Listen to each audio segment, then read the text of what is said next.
Well, we've waited a whole week, and there's no snapshot. This, my friends, is Minecraft preview for the Bedrock edition of the game, and the removal of experimental features in this preview means that the Copper Golem is officially going to be part of the third drop. We had kind of assumed this would be so, but now it's confirmed it's out of experimental, it's definitely going to be a part of the full drop. So what's in this preview this week? Well, Copper Golems are going to turn into statues, they can be interacted with, and you can also use redstone comparators with them too. This preview brings us more changes to the Copper Golem, but there's another surprise, a new block related to inventory management that also interacts with redstone. Let me introduce to you the shelf block. It is here for all the different variants of wood. Oh my goodness me, doesn't this look just utterly fantastic? A new shape, a new texture to work with when building. The back texture is also kinda interesting. This is gonna be a welcome addition. But my friends, it's not just aesthetic, it has functionality too.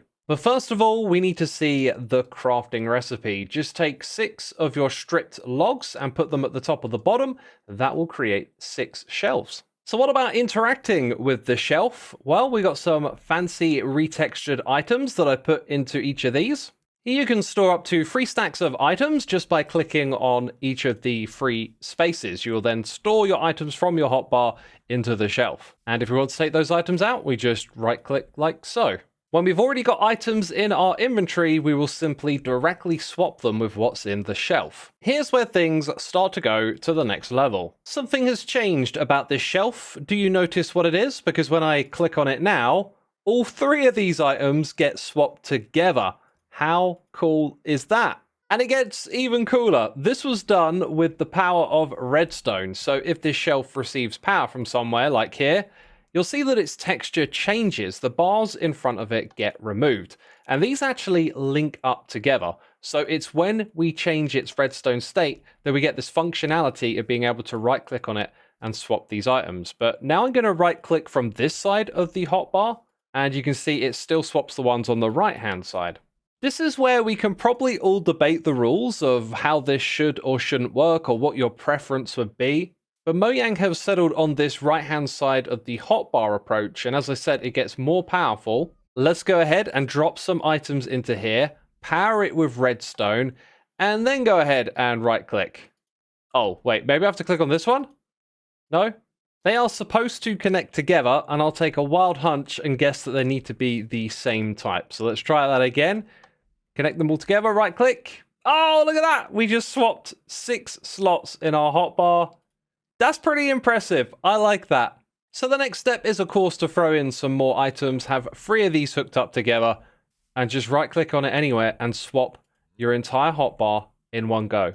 That is pretty impressive. I could see myself setting up to build and putting my building materials into these shelves, having several of them near where I'm building, and as I want to change block palette, I could just come over, swap my entire hotbar. That's a really interesting way to do it. Right, now you've seen that it doesn't really matter where I click once these are connected together. They all swap together, but let's go ahead and change this so we're only doing 2 of them connected. And again, it'll be the rightmost side of the hotbar. So if you've got 2 connected, it's just the 6 slots to the right. And then if there's only 1, it will be the 3 at the right-hand side. I really like this idea. I like that it's also not using a UI, but something in the world that you interact with to address inventory management. That's pretty cool. It's also a new building block as well. So lots of positives about this one. But now, how about we check out these new textures?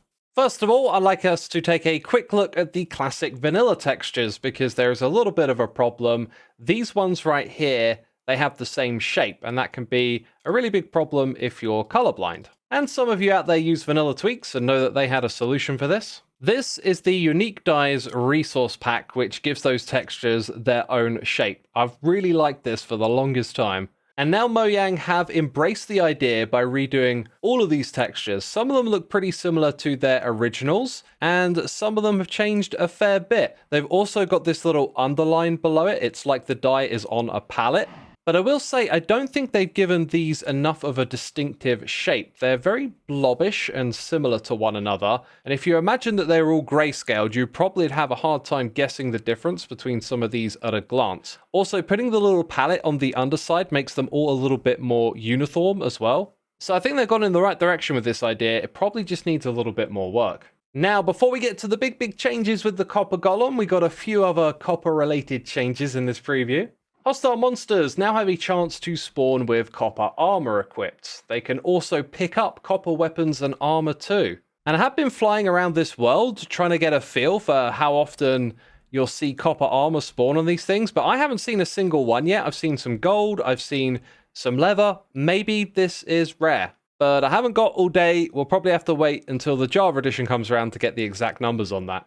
And with copper chests, we've had some fixes for their textures. So when you open this up, the top side there actually has a nice shiny texture. And here is another little amusing fix. The Totem of Undying can actually be picked up by the Copper Golem. And if it then gets slain while it's holding this, it actually activates the totem, but then the Copper Golem will become passive and it wouldn't do anything. So that's been patched. We also saw in the first video that we made about the Copper Golems that they actually ignored trap chests. And this is indeed a bug and they'll now interact with them. Right, buddy? Yeah, that's the way. We also explored differences between items, and there was one that I didn't investigate, the bundle. It turns out that the Copper Golem was sorting all the bundles together. It's now only going to sort the same colors into the same chest. Another curious change was the distinction of items that had damage. Previously, a damaged sword wouldn't be sorted with one that was undamaged. They would need the same value. This has been changed, so now it's just the same item type and damage is ignored. And I said damage a lot, and what I actually meant was durability. But I think you knew that. On the note of durability, you could wax a golem, and then you could unwax it with your axe, and there would be no durability applied to the axe, which has been patched. The Copper Golem also now turns its head to look at the player when it's actually looking at the player, which is something it didn't do before. You can see it's turning its head, it's looking at me. If you have a renamed item, it would have been sorted separately from an item of the same type. And this has been changed so that they would be sorted together. That one I'm not so sure about. I kind of feel like renaming items in a filter is important. So you'd have to use some sort of item that never goes in your sorting system if you wanted to use an item as a buffer. If you watched this video of mine, you'll know what I'm talking about. I shared a contraption in there that uses this to filter items. And on that note, this feels like the appropriate place to say, hey, if you're not subscribed, you'll catch videos where I'll show you cool contraptions in between the updates and stuff. So subscribe to the channel. And last of all, maybe this one should have gone first on the list because it kind of feels like a big deal. You can just right click on a golem now and it will drop the item that it's holding and then you can pick it up. So that didn't go directly to me. It actually got dropped on the ground. I'm just going to step away. You can see it's on the ground, and then we can pick it up. Please tell me, what is wrong with this picture? That's right, it's not actually a picture, is it? These, my friends, are Copper Golem Statues, the latest addition in this drop. They are utterly fantastic. They come in 4 different stages, and you can make them strike a pose. Look at this. They've got 4 different poses that they can do. And I must say, 4 feels a little bit limited. Maybe they'll be adding some more, but this interacts with redstone. So let's go ahead and put some redstone dust behind them. And now you can see that each of the poses has a different redstone signal strength. 1 on the left going up to 4 on the right-hand side. And picture it, you've just made some sort of like Aztec ruinous temple out of tough blocks. And at the entrance, there's one of these guys just standing there on the side, looking like a statue. But you know, if you right click on it, you can activate a secret entrance. I think that is a really good thematic fit. Anyways, these statues, they age just like regular copper golems do. And that means that you can wax them to preserve their state. And you can also then take the wax off. And if you want to scrape them back down to this age, you can do that too. But what if you go one step further? Just pay attention to the eyes. Bam! They turn into an actual copper golem. That is so, so cool. If your next thought is, how do I get one of these? Then you are on the right track. You need a fully oxidized living copper golem and some time, and it will just eventually age and turn into one of these statues. This actually happens... Oh, did you see it? It happened right there. It's at least really quick from after spawning them that they turn into the statue. And of course, if I were to give this guy a wax, he wouldn't turn into a statue. But yeah, wherever they are, they just go into one of these statues. It does say that they'll pick a random pose, but every time I've seen this happen, it's this pose here.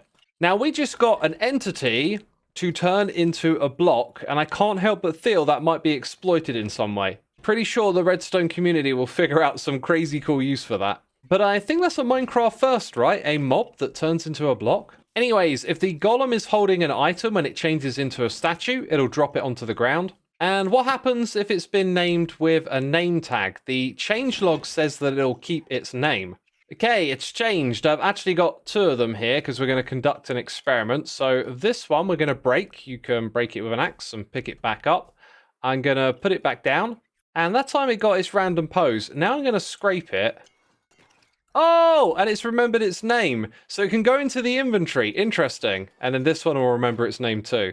But yes, you can break these blocks and pick them up. But yeah, that's all the things to know about the Copper Golem statue as of right now. What do you think of this addition? I love it. I think this preview was really good. And look, they fixed the color of the biome tint in the swamp. Yeah, I thought I'd mention that because that was kind of weird. This brings me to the end of my video, so leave a like if you enjoyed it. And if you'd like to check out some music that I've been working on recently, earlier today, while I was waiting for this preview, I finished up a demo and I put it out on my Soulside Eclipse music channel. It's called Reassembled. If you want to listen to it after watching this video, you'll find a link down below.